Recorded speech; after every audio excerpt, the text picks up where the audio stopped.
Merci pour François.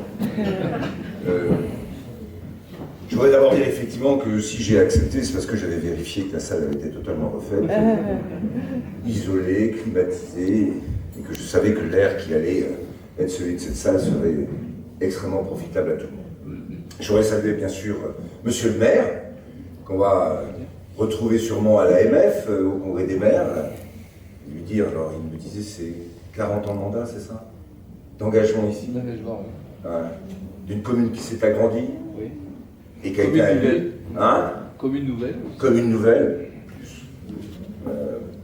40 ans d'engagement au service de tes concitoyens et concitoyennes, avec cette volonté qu'on les écoute partout.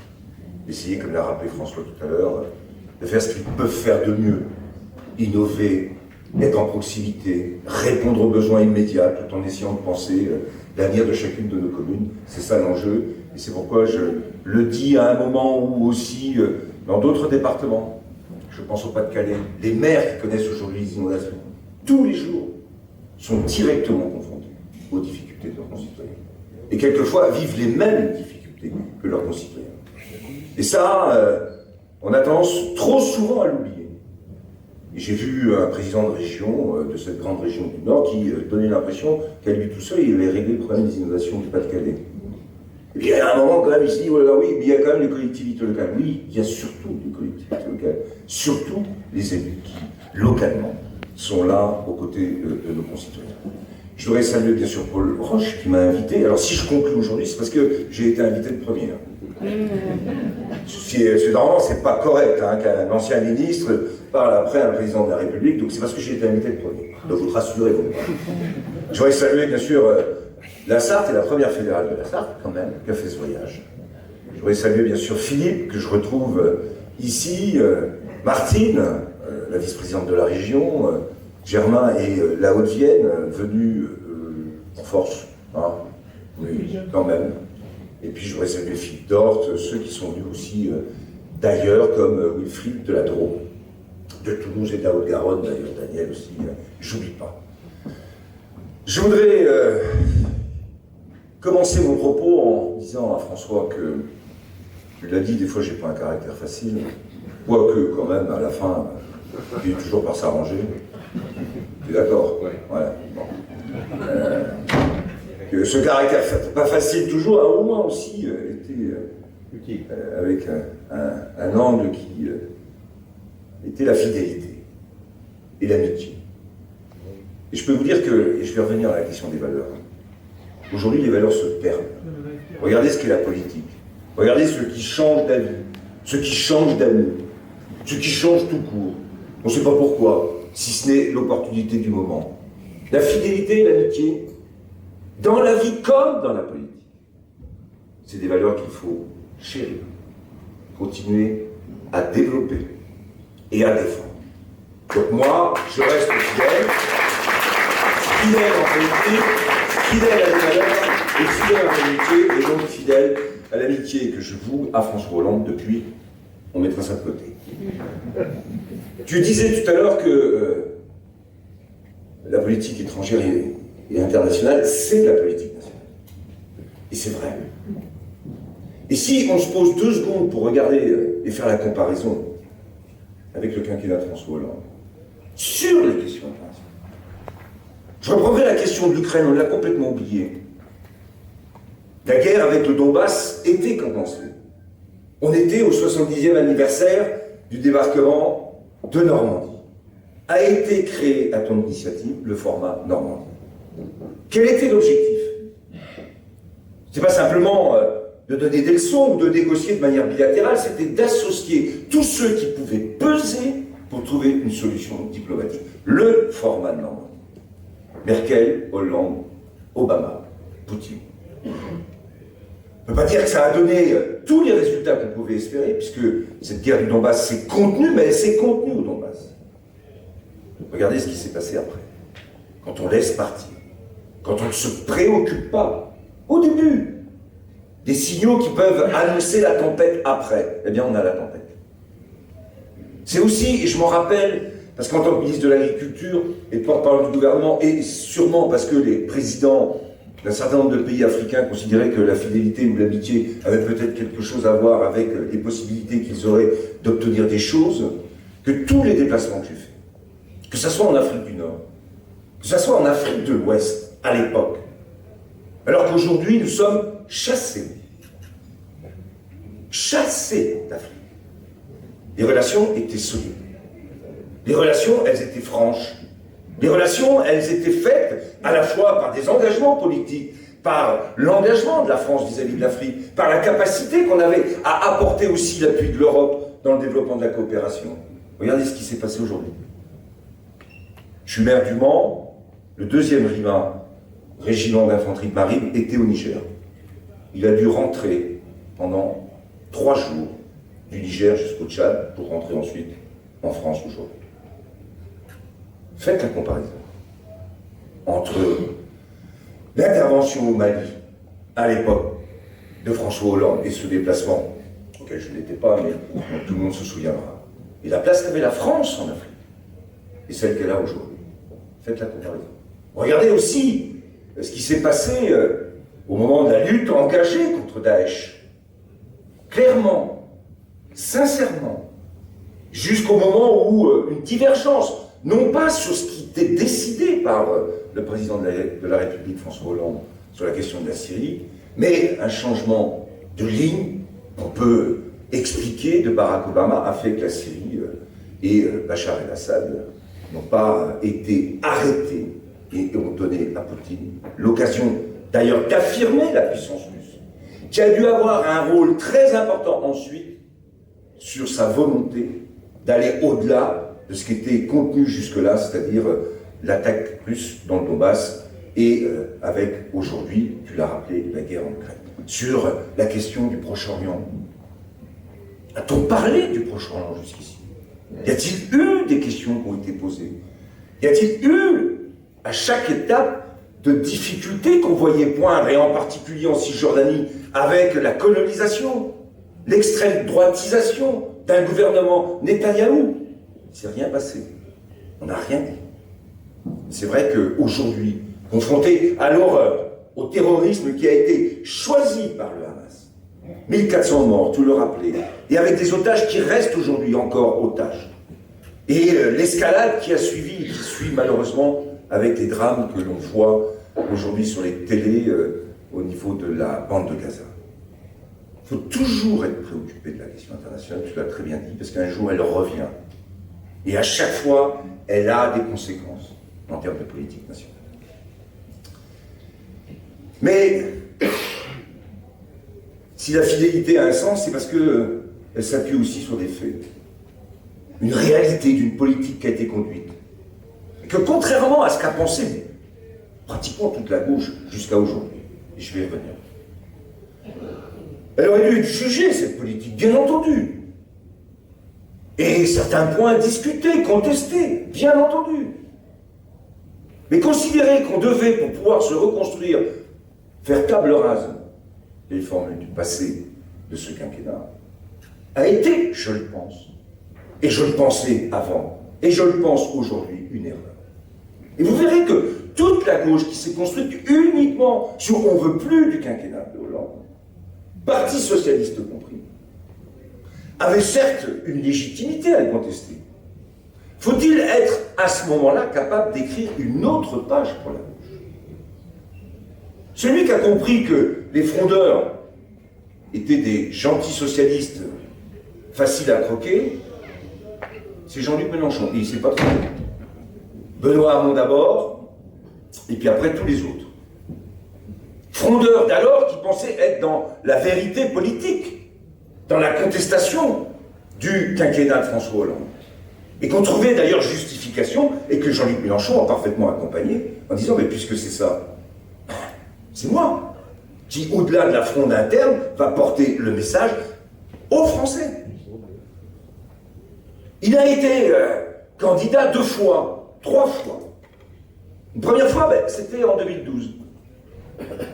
Et quand il a commencé à dépasser 10% des voix, C'est parce qu'il y avait un candidat, un parti, une gauche parfaitement structurée, un projet que les Français comprenaient et une volonté d'avoir une alternance politique qui a fait que il a fait 10, il a fait 11, mais il n'a pas été reçu.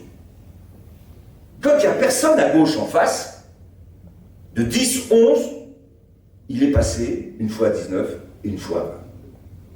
C'est bien ça la question qui est posée. Et c'est pas à lui qu'il faut lui reprocher. Lui, il écrit ce qu'il veut faire. Il dit ce qu'il pense.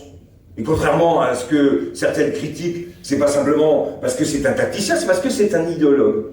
Et j'invite chacun, avant de parler de Jean-Luc Mélenchon, comme ça, pour balayer en disant on veut plus de Jean-Luc Mélenchon, à lire ce qu'il a écrit. Et que les mêmes qui critiquent Mélenchon oublient trop facilement et trop souvent qu'ils ont eux-mêmes signé le papier. Et d'ailleurs, vous verrez que les Bompard, Panot rappellent toujours, mais nous on a signé un accord et tout le monde a signé. C'était il y a 1 an. Ou 1 an et demi. Qui dit vrai? Ben, celui qui dit ce qu'il pense. Le vrai problème des autres, c'est qu'au lieu de dire ce qu'ils pensent, ils ont choisi la stratégie de l'union par opportunisme ou opportunité, j'y reviens. Quand on oublie ses valeurs pour essayer d'être dans l'air du temps, quand on oublie ses valeurs pour se dire tiens c'est comme ça qu'on va essayer de sauver un certain nombre de postes, on arrive à céder sur le fond à ceux qui affirment à la fois des valeurs, des objectifs et des politiques. C'est le cas aujourd'hui. La question de la NUPES, c'est pas la question en soi de l'union.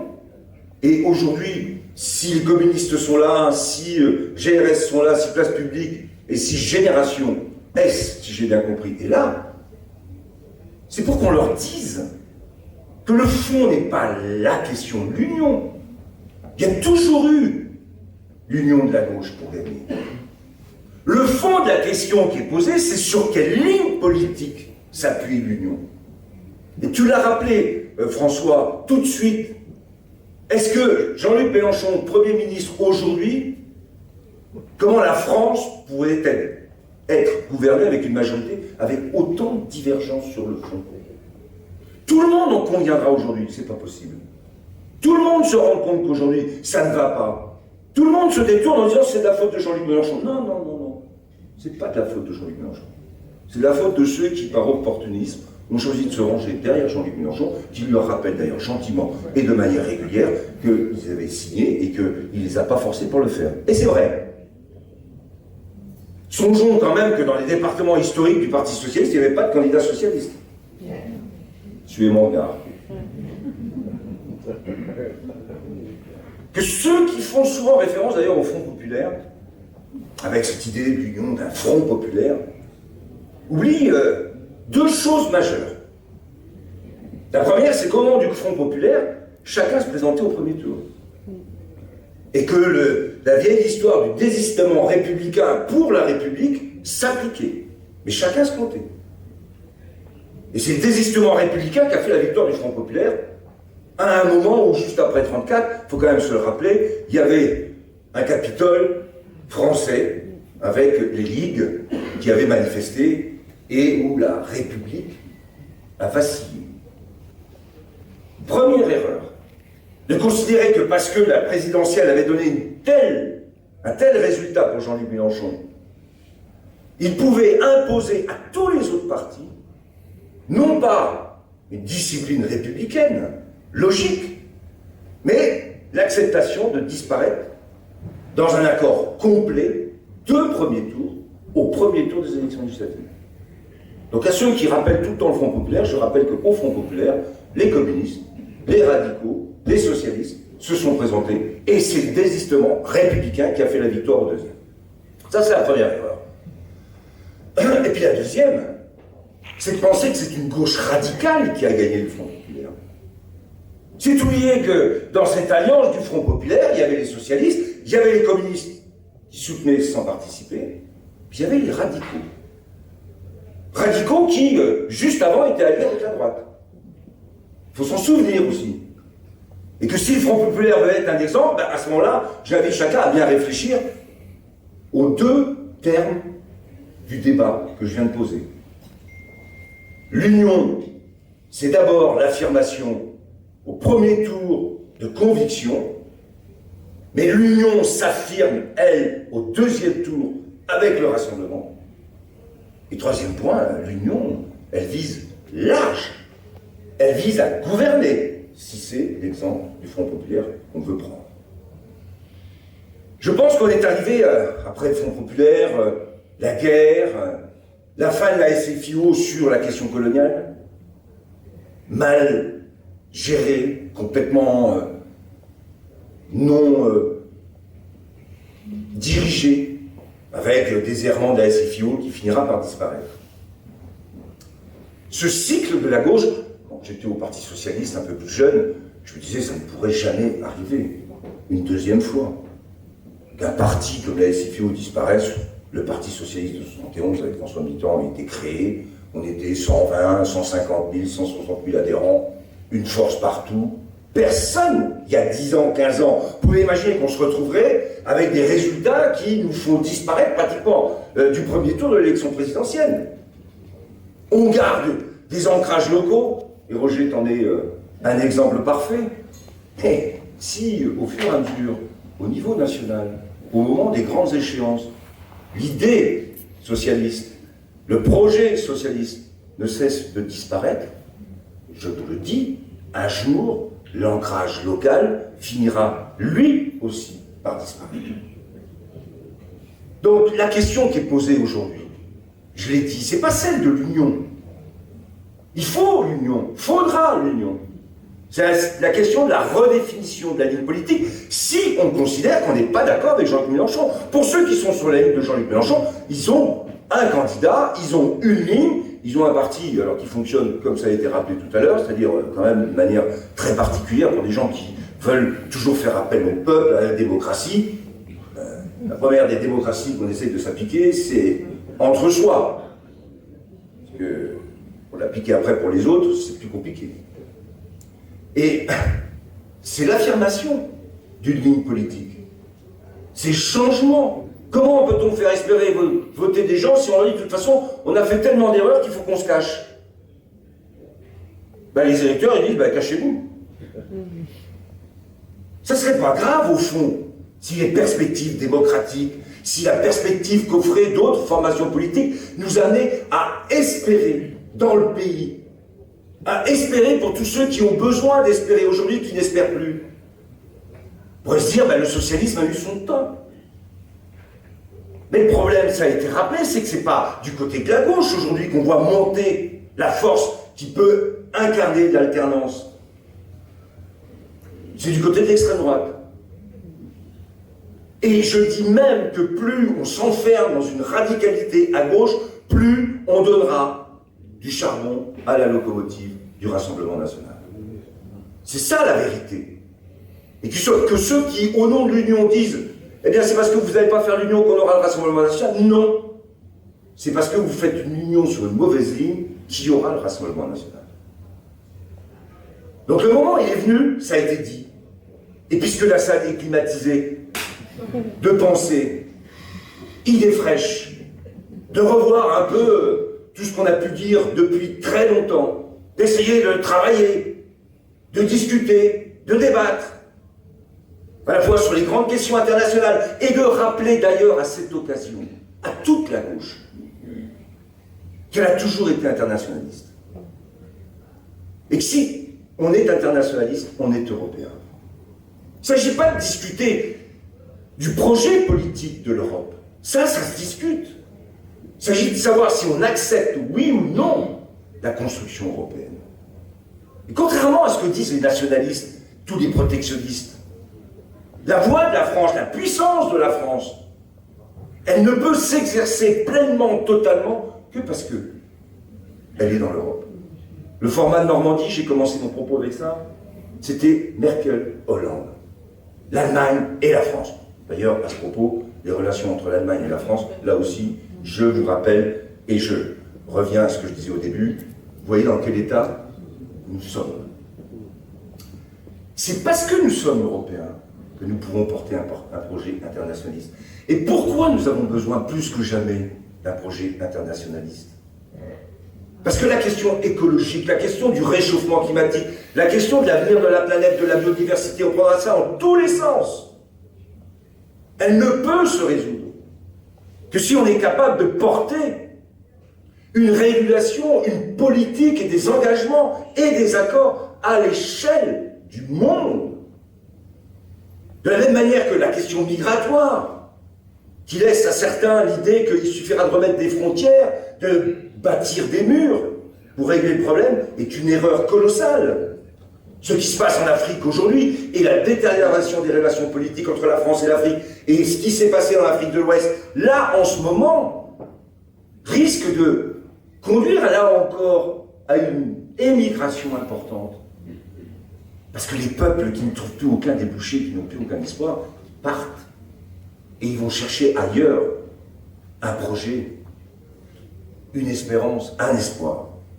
L'internationalisme, c'est une valeur qu'il faut revendiquer. Et par rapport à tous ceux qui ont été trop longtemps à gauche, des souverainistes, des démondialistes, il est temps aujourd'hui de rappeler qu'une mondialisation régulée, que ce soit dans le domaine économique, mais surtout dans le domaine écologique, c'est la seule voie possible pour qu'on puisse demain envisager l'avenir des futures générations dans une planète qui sera vivable. C'est ça l'enjeu, premier enjeu, avec la défense, avec les questions liées, bien sûr, à la diplomatie. Européens et internationalistes, première règle. Et c'est ce qui doit nous faire écarter tous ceux qui viennent toujours, et je vous les ai rappelés, nous mettre dans des situations où il faut contester l'Europe pour pouvoir exister. C'est faux. La preuve, d'ailleurs, que les mensonges sont souvent cachés, mais ils finissent par apparaître. Même une extrême droite italienne, construite contre l'Europe depuis longtemps, a fini par être beaucoup plus conciliante. Ce qui fait dire d'ailleurs à Marine Le Pen, ça me fait doucement sourire, que c'est pas Mélanie qui est son partenaire, mais c'est Salvini, parce qu'il fallait bien en trouver un encore un peu plus dur et un peu plus d'extrême droite, parce que celle qui était là n'était pas suffisamment d'extrême droite, parce qu'elle avait accepté la régulation des migrations à l'échelle européenne, et qu'elle a accepté, comme l'a fait Marine Le Pen aussi, la question de l'euro et de l'Europe. Donc la question européenne, elle est au cœur du débat, de l'affirmation. Et c'est pourquoi, quand ils ont signé, tous les autres là, le fameux programme de 2022 de la NUPES, ce qui était mis en avant, c'était la question de la désobéissance.